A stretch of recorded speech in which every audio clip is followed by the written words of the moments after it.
নামে মামলা কেন? ফ্যাসিবাদের ঠিকাই বাংলায় হবে না। ফ্যাসিবাদের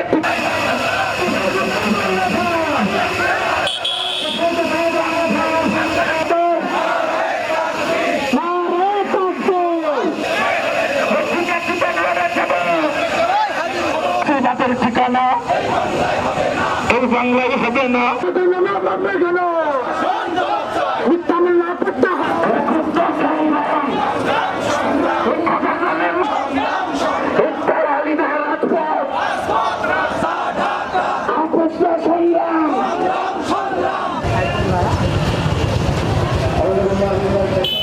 আমাদের মাঝে বক্তব্য নিয়ে আসছেন দৌলতপুর উপজেলার এ ধরনের ন্যাক্কারজনক কোন ঘটনার সাথে সম্পৃক্ত নয়, সাপেক্ষে তাদেরকে কোথাও পাওয়া যায়নি।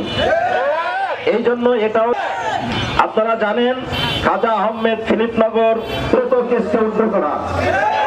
সম্মানিত ভাইরা, সত্যকে উদ্ঘাটন হওয়া পর্যন্ত ধৈর্য ধারণ করুন। নিশ্চয় সত্য বিভিন্ন মনের সাথে কিছু ঘটলেই সেই মামলা প্রত্যাহার এর অংশ হিসেবে ফিলিপনগরে অকাঙ্ক্ষিত যে একটি ঘটনা ঘটে। সভাপতি দৌলতপুর উপজেলার সম্মানীয় আমির